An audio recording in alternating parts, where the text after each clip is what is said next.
جیسا کہ یہاں اشارتاً ایک روایت کی طرف اشارہ کرتے ہوئے جو اس وقت مجھے یاد آ رہی ہے، کسی نے حضرت امام جعفر صادق علیہ السلام سے سوال کیا، مولا جب میں آپ کی خدمت میں آتا ہوں تو بس آپ کی حسین و جمیل گفتگو سن کر یہ عہد کر کے اٹھتا ہوں کہ اب کوئی گناہ نہیں کروں گا، لیکن جب آپ کی اس محفل سے میں اٹھ کے چلا جاتا ہوں باہر تو شیطان مجھے گھیر لیتا ہے اور میں پھر گناہ کر لیتا ہوں، مجھے کوئی طریقہ بتائیں کہ میں گناہ نہ کر سکوں۔ امام معصوم علیہ السلام مسکرا کر ارشاد فرماتے ہیں کہ یہ تو بہت آسان مسئلہ ہے، تمہیں پریشان ہونے کی کیا ضرورت ہے، بہت آسان ہے، تم 4 کام کر لو، پھر جو چاہے کرتے رہو، جتنا گناہ چاہے کرتے رہو، میں تمہیں اس کی میں اجازت دیتا ہوں۔ اور وہ کہنے لگا یہ تو بڑی اچھی بات ہو گئی کہ امام گناہ کرنے کی اجازت دے رہے ہیں اور کہتے ہیں یہ 4 کام کر لو، اگر کر سکتے ہو تو پھر گناہ کرتے رہو، مجھے کوئی اعتراض نہیں، میں تمہیں اجازت دیتا ہوں، گناہ جو چاہو کرو، یہ 4 کام اگر کر لو تو۔ وہ کہتا ہے وہ کیا؟ امام فرماتے ہیں کہ جب گناہ کرنے کا ارادہ ہو تو اس جگہ چلے جاؤ جہاں خدا موجود نہ ہو، اور جب گناہ کرنے کا ارادہ ہو، تم چاہتے ہو گناہ کرو، تو اس وقت کرو جب خدا موجود نہ ہو، ایک بات۔ دوسری بات یہ ہے کہ تم روئے زمین پر خدا کی پیدا کی ہوئی نعمتوں کو کھانا چھوڑ دو، ان سے استفادہ نہ کرو، کہو میں جو کچھ خدا نے بنایا ہے میں نہیں کھاؤں گا، میں اس سے استفادہ نہیں کروں گا، دوسری بات۔ تیسری بات یہ ہے کہ جب تمہیں ملک الموت، روح قبض کرنے والا فرشتہ حضرت اسرائیل جب تشریف لائیں تو انکار کر دو، کہو میں نہیں تمہیں روح قبض کرنے دیتا۔ اور چوتھی بات یہ ہے کہ جب تمہارے ان گناہوں کی سزا کے طور پر تمہیں جہنم میں ڈالا جانے لگے تو تم انکار کر دو، تم کہو میں نہیں جاتا ہوں۔ اگر تم یہ 4 کام کر لیتے ہو تو میں تمہیں اجازت دیتا ہوں، تم جو چاہو کرو، جو گناہ چاہتے ہو کرتے رہو۔ ایک مرتبہ اس نے امام علیہ السلام کے چہرہ مبارک کی طرف دیکھا اور عرض کرنے لگا، مولا وہ کون سی جگہ اور کون سا وقت ہے کہ جس میں خدا نہیں ہے؟ خدا ہر جگہ ہے اور ہر زمانے میں ہے۔ اور دوسری یہ ہے کہ روئے زمین پر کون سی ایسی شے ہے کہ جو خدا نے پیدا نہیں کی؟ ہوا خدا نے پیدا کی، پانی خدا نے پیدا کیا جن کے بغیر انسان زندہ نہیں رہ سکتا ہے، کھانے پینے کی چیزیں، باقی جو کچھ بھی ہے تو سب کچھ تو خدا کا پیدا کیا ہوا ہے، تو کون سی نعمت ایسی ہے کہ جو خدا کی نہ ہو؟ تیسری شے اور تیسری شے یہ ہے کہ آپ نے فرمایا ہے کہ جب حضرت اسرائیل آئیں تو انہیں روح قبض کرنے سے انکار کر دو۔ مولا کیا وہ مجھ سے پوچھے گا؟ جب روح قبض کرنے والا فرشتہ آئے گا تو وہ مجھ سے پوچھے گا یا مجھے اتنی مہلت دے گا کہ میں اس سے سوال و جواب کروں؟ وہ آتا ہے اور روح قبض کر کے چلا جاتا ہے۔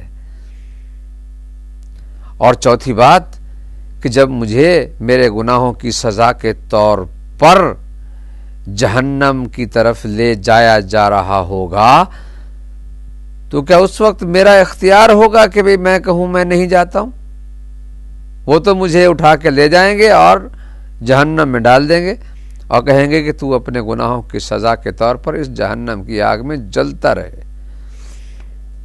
میرا تو کچھ اختیار ہی نہیں ہے۔ تو امام نے ارشاد فرمایا اے گناہگار بندے، جب تو اتنا کمزور ہے کہ کہیں جا نہیں سکتا جہاں خدا نہ ہو، خدا کی پیدا کی ہوئی نعمتوں کے بغیر زندہ نہیں رہ سکتا، اور ملک الموت کے سامنے اتنا عاجز ہے، اتنا کمزور ہے، اور قیامت کے دن اتنا بے بس ہوگا، تو پھر اس خدا کی معصیت و نافرمانی کیوں کرتا ہے؟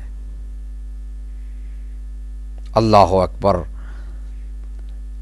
امام جعفر صادق علیہ السلام نے کس طرح سے لوگوں کو اللہ کی طرف متوجہ کرنے کے لیے کس خوبصورت انداز میں ہدایت و رہنمائی فرمائی ہے۔ اللہ اکبر۔ تو اللہ جو عالمین کا رب ہے، عالمین کا مالک ہے، کون سا ایسا عالم ہے، عالم زمان یا عالم مکان یا عالم موجودات، عالم الجن، عالم الانس، عالم الارض، عالم السماوات، یہ سب عالم ہیں، جہان ہے، دنیا ہے۔ دنیا انسانیت میں جتنی بھی چیزیں آپ دیکھتے ہیں جن کا تعلق انسانی زندگی سے ہے، عوالم، عالم، عالمین، پروردگار عالمین کا پالنے والا ہے۔ نہ کوئی وقت ایسا قابل تصور ہے، نہ کوئی جگہ ایسی قابل تصور ہے جہاں خدا نہ ہو۔ خدا ہر جگہ ہے، خدا ہر وقت ہے۔ یہ ہم ہیں کہ جو نہ تھے، آئے اور پھر چلے جائیں گے۔ وہ تھا، ہے اور رہے گا۔ اس کی ذات کے حوالے سے یہ بات واضح ہے، وہ ازلی ہے، ابدی ہے، سرمدی ہے، ہمیشہ سے تھا، ہمیشہ ہے اور ہمیشہ رہے گا۔ تو یہاں پر جب ہم کہتے ہیں الحمدللہ رب العالمین، تو ائمہ اہل بیت علیہم السلام کی روایات میں ملتا ہے کہ اللہ نے یہ تعلیم دی ہے اپنے بندے کی طرف سے، یہ الفاظ استعمال کر کے کہ اے میرے بندے، میں تجھے تعلیم دیتا ہوں، تم یوں کہو الحمدللہ رب العالمین۔ عالمین میں تو بھی شامل ہے اے بندے، میں تیرا بھی مالک ہوں۔ دیکھیے، ہم اپنے وجود کے مالک ہیں، ہم اپنے ہاتھوں کے، اپنے اعضاء کے، اپنے جوارح کے مالک ہیں، یعنی ان کا اختیار، ان کے استعمال کا اختیار ہمارے ہاتھ میں ہے۔ لیکن ان کے اختیار سے، اس اختیار سے بالاتر ایک اور اختیار ہے، وہ اللہ کے ہاتھ میں ہے، جو ہمارے وجود کا مختار کل ہے۔ یعنی ہم اپنے وجود کی جتنی قوتیں ہیں ظاہری طور پر یا باطنی طور پر ان سے استفادہ کرتے ہیں۔ کس حوالے سے استفادہ کرتے ہیں؟ کیونکہ ہم زندہ ہیں اور ہمارے وجود میں روح موجود ہے۔